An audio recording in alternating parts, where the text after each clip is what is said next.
Salam alaikum, c'est Jack d'Ethic Life, content de vous retrouver pour cette nouvelle vidéo. Alors aujourd'hui, on va faire une fiche de lecture. Mais avant toute chose, n'oubliez pas de vous abonner à la chaîne YouTube ainsi que sur les différents réseaux sociaux. Et n'oubliez pas qu'Ethic Life, c'est aussi une marque de produits naturels comme l'huile de Nigel, Habasha pure, Dietopie analysée en laboratoire, la meilleure qualité pour les meilleurs bienfaits. Et vous avez 10% de réduction en rentrant le code ETHIC10 sur la boutique en ligne www.ethiclife.com. Donc je vous dis à bientôt aussi sur le site internet, n'hésitez pas à aller faire un petit tour, le lien sera dans la description. Donc rentrons de suite dans le vif du sujet. On va faire une petite fiche de lecture avec, à partir de lire, enfin une fiche de lecture à ma façon, bien sûr, qu'on soit bien d'accord, avec mon analyse, mon point de vue. Le livre choisi, c'est Par-delà l'Androcène de Sandrine Rousseau. Alors, il faut savoir qu'elle n'est pas la seule à avoir écrit, la seule autrice de ce livre. Il y a Adélaïde Bon et Sandrine Roudot. Voilà, donc c'est un petit livre, voilà, il y a 66 pages, donc ça se lit assez rapidement. C'est un essai, une réflexion plus. Donc forcément, elles se mettent à trois pour écrire un petit livre dans un domaine qu'elles connaissent bien, donc ça lui est écrit assez rapidement, pour mettre en perspective avec leurs années de militantisme féministe, bien sûr, cela va de soi. Donc pour commencer, qu'est-ce que l'androcène finalement pas besoin de chercher dans le dictionnaire, tu le trouveras pas. Donc, mais heureusement, les autrices nous expliquent cette définition dès le début du livre, et je vais vous la lire. Androcène, un néologisme formé par les chercheuses Myriam Bahafou et Julie Gorecki, est celle de la revue Nouvelles Questions Féministes. Androcène du grec, c'est marqué en grec, donc je ne sais pas lire le grec, je vais le marquer quand même. Homme auquel s'ajoute le suffixe géologique scène, donc certainement andros. L'ère de l'homme, enfin de certains. L'ère au cours de laquelle une poignée d'oppresseurs différents selon les lieux ou les époques ont exploité et asservi la multitude pour leur intérêt propre. Androcène pour révéler la structure sociale et culturelle qui nous a mené à l'Anthropocène, cette ère où l'influence de l'ère humain sur la géologie et les écosystèmes est si grande qu'elle nous a conduit à une vitesse fulgurante vers un dérèglement climatique hors de contrôle et une chute abyssale de la biodiversité. Voilà. L'Anthropocène, important, comme ça on nous explique ce que c'est l'Anthropocène. L'Anthropocène, ce terme souvent utilisé au sein de la recherche, ne dit rien des rapports sociaux qui l'ont créé. Voilà, donc l'Anthropocène est un terme qui est utilisé dans la recherche. C'est une ère géologique, alors après, est-ce que réalité, c'est quelque chose qui a été un consensus scientifique pour définir vraiment l'ère, l'Anthropocène, l'ère de l'homme, donc l'Androcène, qui aurait eu la maîtrise sur les éléments, sur la nature, sur la géologie, sur la géothermie, sur les éléments, surtout l'avènement de l'homme, de certains hommes bien sûr, Voilà, donc ça c'est à faire des recherches. Après le livre ne va pas rentrer dans des détails, 66 pages, on ne rentre pas forcément dans tous les détails. Et donc le livre va se construire à partir de cette idée-là qui va toujours venir à propos de l'Androcène. Mettre la lumière sur le genre de l'Anthropocène révèle les relations entre extractivisme, colonialisme, capitalisme et patriarcat. Rien que ça, l'Androcène est responsable de tout ça à lui tout seul.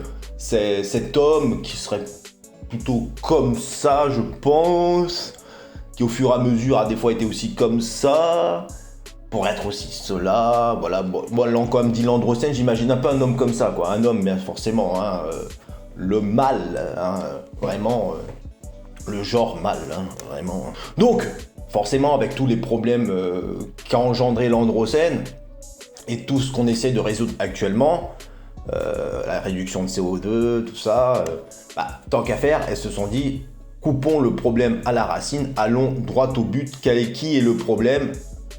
C'est donc l'Androcène. Alors moi, le point d'ancrage à partir de la nature, où l'homme a voulu commencer à dominer la nature, moi je trouve ça plutôt intéressant. Ça nous c'est dès le début, la nature se domine, nous a expliqué Descartes dans son discours de la méthode dès 1637. Moi, je trouve ça intéressant de partir de ce point d'ancrage de la domination de l'homme sur la nature. Je trouve ça plutôt un point positif. Voilà, c'est peut-être un des seuls points positifs de réflexion que j'aime bien. Alors ça va toujours tirer à boulet rouge hein, sur l'androcène, hein, sur l'homme en général. Hein, et je vais dire une fois, mais après plusieurs fois ces idées vont revenir plus ou moins de la même façon. Le déconstruire libère nos manières de l'accumulation des richesses et l'expression même du monde à travers des arts ont été presque exclusivement réservés à ces hommes conquérants, stratèges et dotés de pouvoirs politiques, culturels ou économiques. La nature, les femmes, les autres entre marchepieds ont servi de décor, d'adjuvant ou de marchepied à l'accomplissement de ces héros. Alors là, moi je tiens à m'arrêter 2 minutes. Donc en fait, l'androcène se sert de ce qu'il a, la nature comme les femmes. Donc l'homme se serait servi des femmes comme de la nature pour accomplir ses désirs de conquête, de pouvoir, de domination. Alors moi, je tiens à rappeler, pour celles et ceux qui ne savent pas, je suis donc musulman et je ne peux pas laisser passer que les femmes sont les autres, ne serait-ce par la tradition islamique que nous avons où les femmes ont un rôle prépondérant. Que ce soit Khadija, la première femme, épouse du prophète Mohammed sallallahu alayhi wa sallam, qui a été le premier soutien quand il a reçu la révélation et aux premières épreuves. Ensuite, et aussi son autre épouse, Aïcha, que nous devons beaucoup d'elle, qui nous a beaucoup rapporté de la tradition du prophète, de ses enseignements, de comment il vivait, comment il partageait sa vie en collectivité. Donc les femmes ont quand même une très grande importance dans la diffusion du message et des enseignements de l'islam. On pourrait aussi bien sûr parler aussi de Hajar avec Ibrahim et Salem. Alors là, bon, bien sûr, on est dans le niveau zéro de l'anthropologie, qu'on soit d'accord, mais c'est peut-être pas le but aussi, encore une fois, du livre de rentrer dans les détails. Mais au fur et à mesure des siècles, des millénaires qui ont passé, ce qui a compté, c'est la survie de l'espèce humaine, que ce soit l'homme et la femme. Et puis après, bien sûr, la société a évolué avec chacun des tâches précises par rapport à la dureté de l'environnement géologique, climatique, dont la femme et l'homme avaient chacun ses spécificités pour assurer la survie de l'espèce. Et puis, bien aussi, disons aussi, prenons par exemple, au fur et à mesure, les maîtresses de Louis XV, par exemple, pour aller faire un bond un peu plus loin dans le temps, où elles usaient quand même de stratagèmes pour avoir une influence sur la cour, les Pompadour, les Barry, donc dire qu'elles étaient des marchepieds peut-être, mais elles ont joué aussi, elles aussi, pour y trouver un intérêt aussi d'avoir le meilleur des partis. Et puis bon, il y a quand même, il y a toujours eu des manipulateurs, des manipulatrices aussi. Elles ont joué aussi le jeu de l'androcène pour ses propres intérêts, pour avoir le meilleur parti, pour avoir le meilleur environnement, meilleure subsistance, le meilleur géniteur aussi. Comme je vous dis, ça tire toujours à boulet rouge, hein. C'est reparti et à chaque fois ça tire toujours à boulet rouge. La prédation de l'androcène est sans éthique, expropriation, appropriation, colonisation, déforestation, génocide en sont les marques les plus visibles. Ça tout le temps bam bam bam bam, tu vois. Ça cite quand même un peu Marx, le padré du gauchisme. Hein, parce que c'est quand même un livre à tendance féministe de gauche, quand même, faut le dire. Donc Marx, comme quoi le prolétariat aurait dû profiter, mais ça n'a pas fait. Finalement, l'androcène qui aurait pu au moins partager, mais non, finalement, bon, on va pas revenir sur le marxisme. Mais bon, il fallait quand même citer. Il y aura au fur et à mesure des éléments de langage qui montrent que c'est un livre de gauche.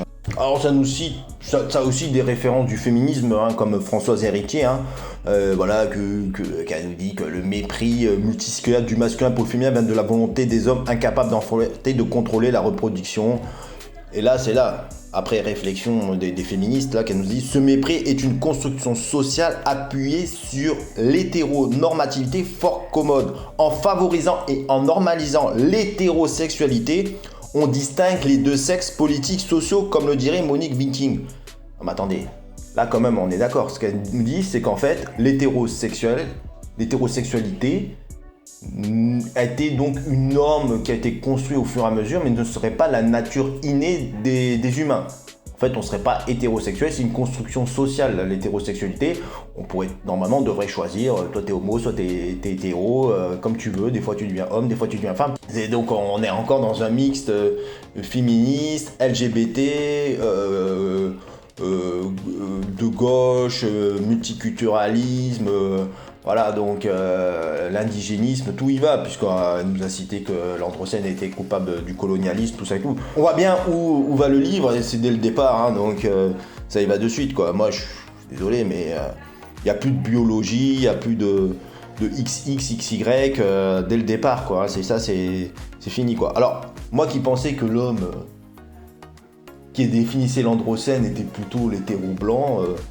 non, elle nous parle quand même des millions de femmes qui manquent en Chine, en Inde, détruites à peine conçues parce que femmes, oui, parce qu'il y a des avortements forcés de bébés femmes, filles, quoi, dans ces pays-là. Bah, c'est quand même une piste de réflexion aussi intéressante aussi à creuser et à voir aussi. Hein. Alors, est-ce que c'est dû à l'Androcène? Est-ce que c'est aussi une organisation de caste aussi? Ça à voir, quoi. Mais bon, voilà, donc ils essayent un peu de varier un peu, pas toujours taper sur le même, quoi. Alors là, intéressant. Elle parlait de l'Androcène, mais là, elle dit en Androcène. Donc l'Androcène, c'est aussi un homme, mais c'est aussi un pays ou une construction sociale, une nation, mais c'est pas qu'une personne. Des fois, c'est l'Androcène, des fois, c'est en Androcène. Des fois, on est en Androcène, des fois, c'est l'Androcène. Bon, hein, voilà, c'était pour un petit peu pour la forme. Voilà, hein, c'était juste ça. Ah bah, ouais. Ah bah oui, moi qui pensais qu'ils allaient dévier, mais non, hein, ça revient de suite. Hein. Auteur, peintre, ténor, tribun, héros ne se décline qu'au masculin, blanc le plus souvent. En 1685, dans le Code noir, Colbert évacue l'homme et la femme noire du genre humain, déclarant les esclaves êtres meubles. Voilà, donc voilà, boum, allez, on tape la target, on l'a bien visé, on l'a bien défini. Voilà, petit Code noir, petite passe au petit camp antiraciste, indigéniste, pour leur dire, hey, venez avec nous pour le combat, tu vois, Code noir, Colbert, ça va parler, on sait à qui ça va parler quand elle cite ça. Attention, non, je dis pas que je me désavoue bien sûr du Code noir de Colbert, hein. Attention, qu'on soit bien d'accord, qu'on soit bien clair. Hein. Alors voilà, alors là aussi, bien sûr, là j'avais une petite réflexion qui m'est venue quand j'ai lu ça. Si des autochtones vivent sur des territoires riches en ressources, des milices privées comme en République démocratique du Congo, RDC, sont envoyées pour les terroriser et les soumettre par l'enlèvement, le viol et le meurtre, éradiquer, déplacer, parquer, en écriture inclusive. Alors là j'ai quand même eu une petite réflexion. Qu'il y ait des acteurs provenant de l'Occident, des entreprises capitalistes, des financiers, des traders qui usent, qui sont acteurs, spectateurs ou jouent des conflits sur place, qui est des restes du colonialisme même qui engendrent des conflits là en l'occurrence sur RDC, je veux bien l'entendre. Et heureusement, oui, bien sûr, mais ce serait quand même oublier la part de responsabilité qu'ont aussi les acteurs locaux sur place. On ne peut pas résumer que à des milices privées qui seraient pilotées par l'Occident, quand bien même il y en a. Au Congo, RDC, je crois qu'il y a plus de 40 groupes armés qui bataillent pour le contrôle, le business des terres rares, du minerai, des différents minerais. Avec tout ce qui engendre comme le viol, le meurtre, le trafic d'armes, à partir bien sûr du business légal qui est le minerai, hein, bien sûr, mais tout ce qui engendre. Il ne faut pas non plus dédouaner les responsabilités des acteurs locaux qui essayent de trouver aussi leur intérêt sur place. C'est trop facile de tout mettre...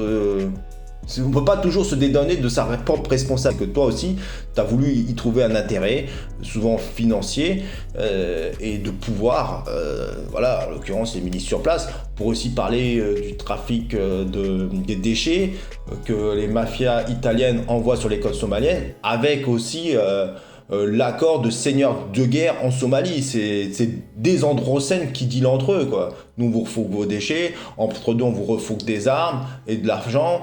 Voilà, et c'est les populations autochtones qui en pâtissent à chaque fois, hein, et des deux côtés, hein, pour des magouilles. Donc on peut pas toujours toujours viser, c'est qu'aussi il n'y a pas de responsabilité, quand bien même il y aurait un androcène qui serait au-dessus, du dessus, de dessus, qui manipulerait tout le monde.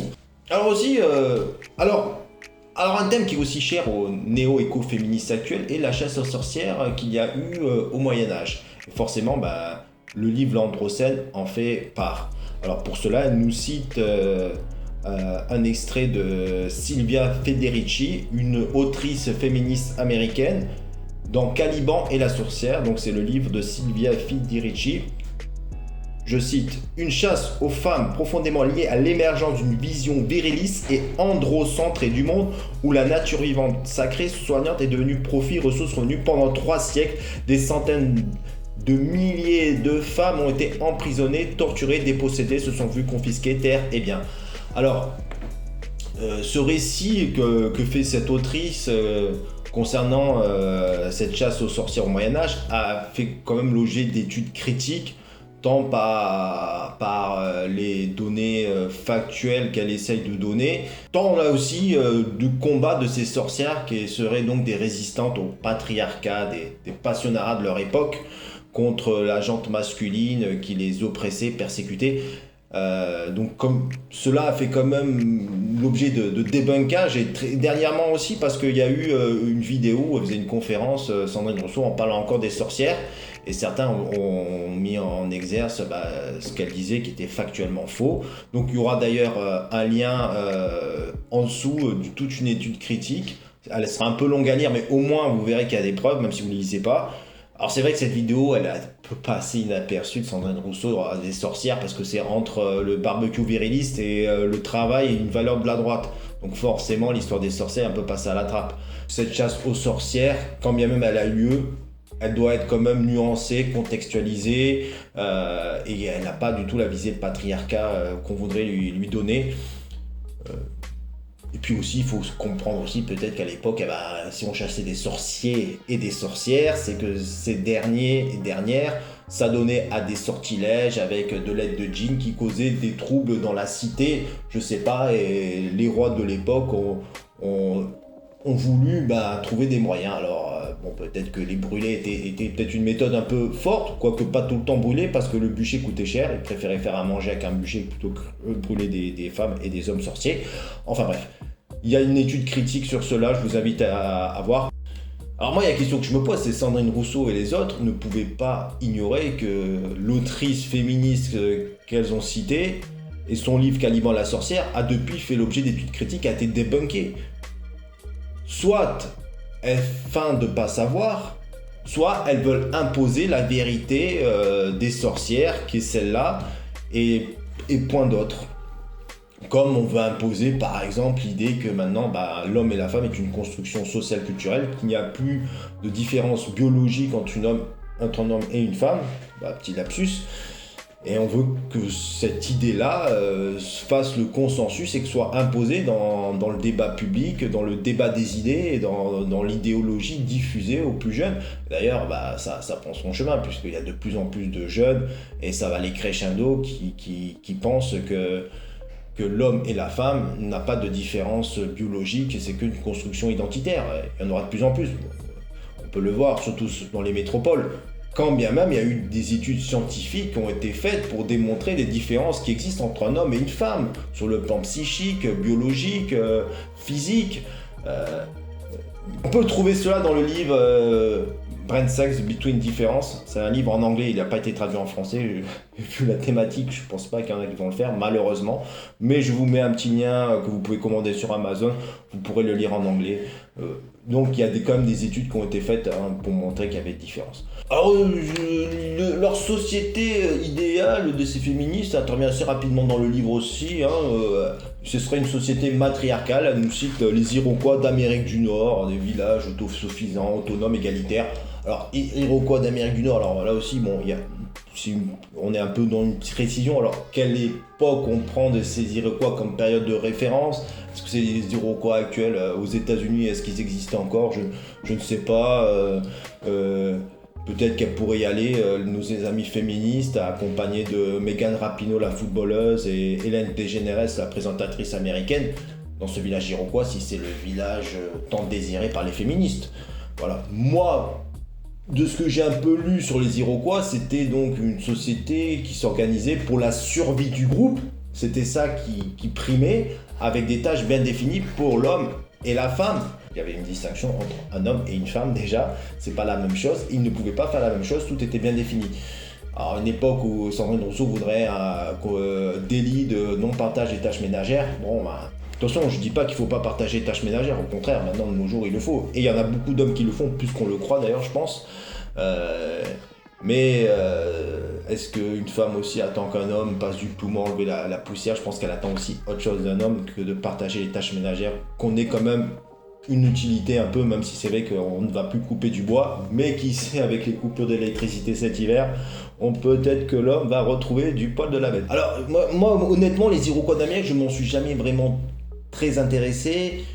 C'est pas forcément une société, on est plus intéressé des sociétés qui ont apporté de l'évolution dans le domaine des arts, de la culture, de la médecine, à l'instar de l'Andalousie en l'an 1000, quoi. Voilà, par exemple, je suis plus en admiration devant l'Alhambra que devant une tente d'Iroquois. Bah, excusez-moi, désolé d'avoir un peu plus d'intérêt sur ça. Alors bien sûr, on parle aussi de l'androcène dans la grammaire, la littérature, l'orthographe, le masculin qui l'emporte sur le féminin comme on nous l'a appris. En 1767, Nicolas Beauzée écrit le genre masculin réputé plus noble que le féminin à cause de la supériorité du mâle sur la femelle et c'en est fini de la règle de proximité. Il peut y avoir 1000 femmes, il suffira désormais d'un homme pour toutes les effacer. Voilà. Elle nous cite bien sûr l'exemple le plus caricatural de dire 1000 femmes contre un homme. Alors pour cela, je vous invite à regarder le débat qu'il y a eu sur la chaîne YouTube Le Crayon avec le youtubeur La Cartouche face à une féministe Tiffany Day. Donc le youtubeur La Cartouche qui est doctorant en littérature face à une militante féministe qui a expliqué donc qui a expliqué donc la règle de proximité, qui a essayé d'apporter un peu plus de la nuance dans cela. Je vous invite à regarder ce débat, je vous le mets même en suggestion là-haut, tiens, parce que moi j'ai trouvé ça intéressant. Alors forcément, entre quelqu'un qui a étudié le sujet et puis une qui fait du militantisme féministe, forcément, tu vois, ces explications, elle essaye un peu toujours de les torpiller face à l'idéologie, mais lui apporte plutôt de la nuance, des faits, de l'histoire. Donc c'était plutôt intéressant d'écouter ces explications. Je vous invite à vous faire votre propre avis. Moi aussi, ce que j'en pense, c'est qu'à un moment, c'est caricatural. Moi, je vois un concert de Weshden, il y a 1000 femmes, 1000 filles et un garçon au milieu. Je vais dire, ah super, elles se sont bien amusées. Je vais pas compter le garçon au milieu pour dire, ah, ils se sont bien amusés. Non, quand même.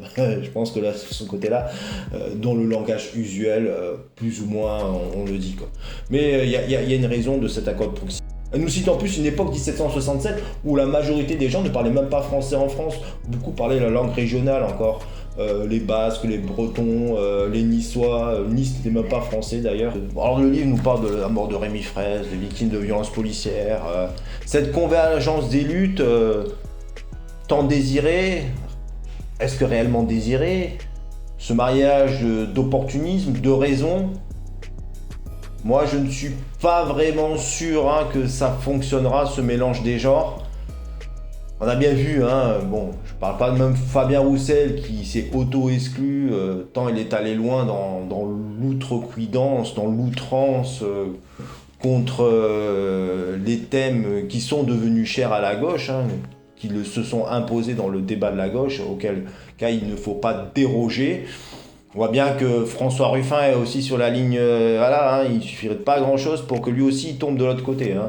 Moi, la dernière fois, j'écoutais un space de militants antiracistes, il prenait quand même un petit peu le Ruffin, ignorant des combats menés, des luttes intersectionnelles, qui connaissaient rien à cela, qui connaissaient rien à la banlieue. Vas-y, reste dans ta campagne de la Somme, de la Meuse, va voir tes campagnes populaires avec tes ouvriers, tes paysans. De toute façon, t'es un blanc comme eux non racisé. Limite, c'est ça, je caricature, ils ont pas dit ça dans le space, mais vous comprenez un peu, voilà, on le réduisait un peu à le provincial qui connaît qui connaît rien au combat, quoi.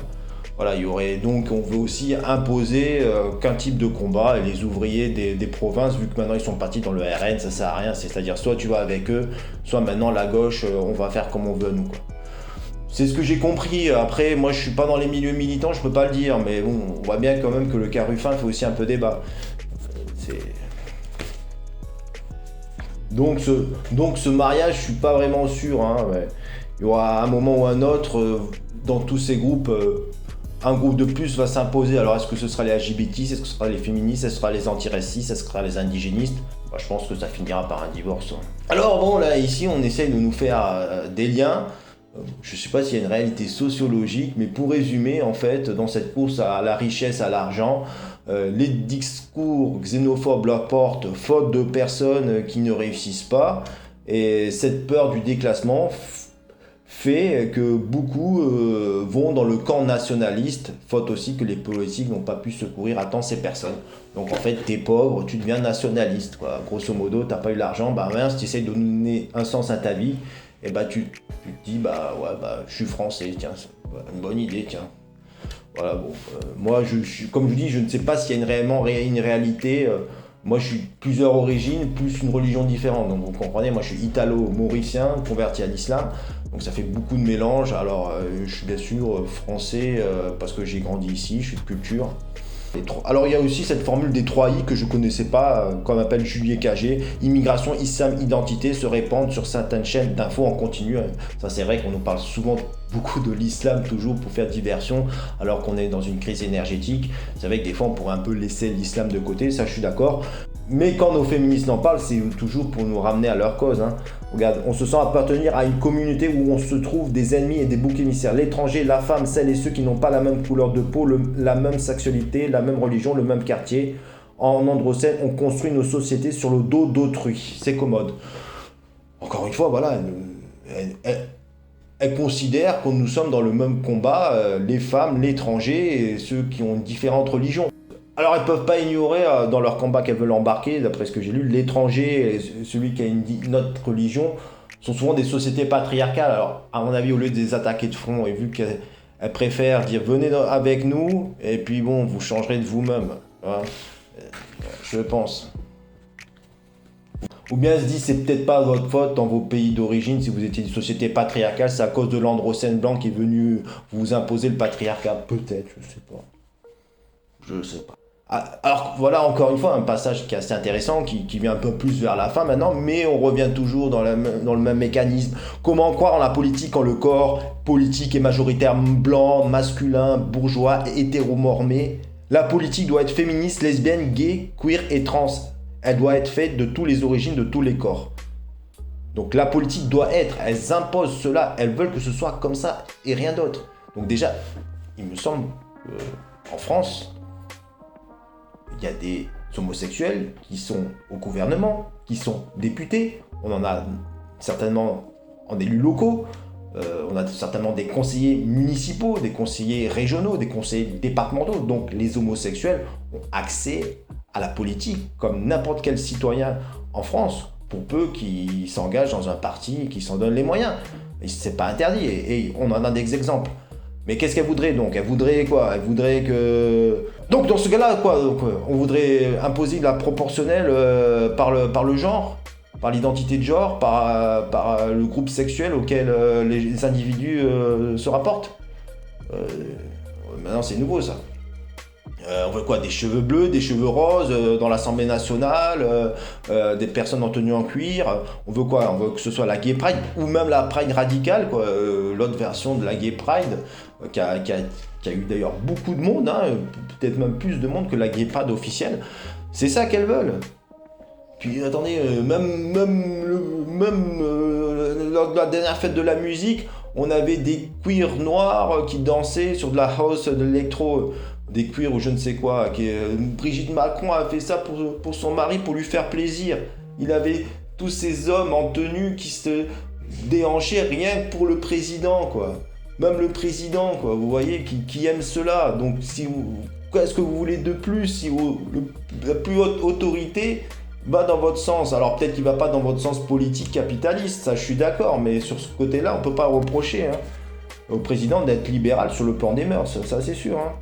Alors un petit détail sur la forme, à un moment ils utilisent l'écriture inclusive, ils n'ont pas utilisé IL, surprenant d'ailleurs, ils ont utilisé il et elle dans le livre, quand c'est l'androcène forcément c'est il, mais alors antillais ça a été comme ça, écrit antillais, je vais vous le marquer, .i, .e, .s, Donc au lieu de dire antillaise et antillais, donc dans l'écriture inclusive, on reste que sur l'antillais avec le E. On en perd la sonorité, quoi. Alors c'est bien de nous embêter quand vous voulez qu'on vous appelle autrice au lieu d'auteur parce que le E ne s'entend pas et ça fait référence au masculin. Mais là pour l'écriture inclusive, ça a été sacrifié. Voilà, bon, ça reste que à l'écrit, c'est pas à l'oral. Heureusement qu'on parle pas avec des points et des E et tutti quanti.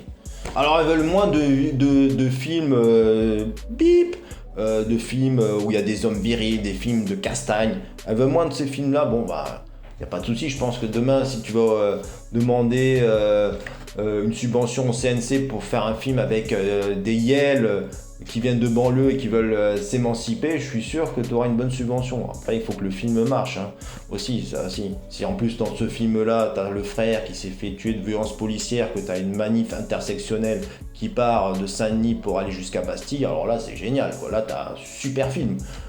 Après, il faut voir aussi que si on a quand même tous ces thèmes d'hommes virils qui viennent, c'est que ça fonctionne et que aussi, dernièrement, je prends le film Rodéo, indépendamment du film de la réalisatrice, c'est encore un film où il y a un certain machisme assez présent. Voilà, bon, vu le pénurie de la réalisatrice, ça pourrait très bien faire aussi un autre film, ça c'est sûr. Mais c'est pour vous dire que ces thématiques-là fonctionnent. Le rap, musique numéro 1 écoutée en France, voire dans le monde, on est quand même dans des représentations de l'homme et de la femme assez claires, assez définies. Donc on a quand même ces deux versants de la société qui continuent quand même à évoluer, quoi, ou du LGBTisme propagande, tout un monde viriliste qui continue à être dans le divertissement et la culture aussi, qui fonctionne bien. Alors bien sûr, sur la fin, ça nous fait aussi une éloge à la radicalité pour mener le combat, mais ça on a compris que l'écologie, le féminisme, tous les mouvements de lutte vont aller dans une certaine radicalité pour se faire entendre. Ça, je peux aussi l'entendre. Quand on a vu comment les gilets jaunes se sont fait éborgner, ça peut aussi, bien sûr, aller dans le crescendo, dans les modes de lutte pour se faire entendre. Ouais, je n'ai pas vraiment d'avis sur cela, puisqu'elles sont dans leur combat, donc forcément, elles veulent s'y donner les moyens. Donc ça, je peux le respecter. Voilà. Alors, je vais vous lire la conclusion.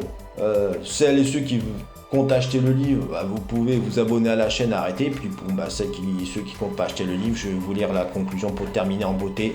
Nous voulons de l'écologie, du social, de la dignité et de l'égalité. Nous voulons diminuer, ralentir, réfléchir, aimer, nous accomplir. Nous voulons être fiers de ce que nous serons demain. Nous ne voulons plus de l'androcène, de l'anthropocène, de l'extractivisme, du productivisme, quel que soit le nom que nous lui donnons. Transformons nos peurs en action et créons notre réalité. Le grand soir peut venir des protestations, des occupations, des performances ou des manifestations. Il viendra des réseaux autant que des pavés. Il naîtra de notre colère comme de notre joie. Nous ne pouvons plus laisser faire. Voilà, bon, vous avez compris, je ne vais pas tout vous lire non plus. Sur ce, je vous dis, n'oubliez pas de vous abonner, allez sur la chaîne aussi, Ethic Life, découvrir notre boutique en ligne et les articles et les vidéos. Allez, je vous dis à bientôt. Et aussi, je ferai même le même exercice critique avec le livre d'Éric Zemmour. Comme ça, on va faire deux bascules, quoi. D'un côté, je suis là islamo-droitiste, de l'autre côté, je serai islamo-gauchiste. Ça va équilibrer la chose. Allez, sur ce, je vous dis bonne soirée ou bonne journée, suivant quand vous regardez la vidéo. Et à bientôt, Inch'Allah.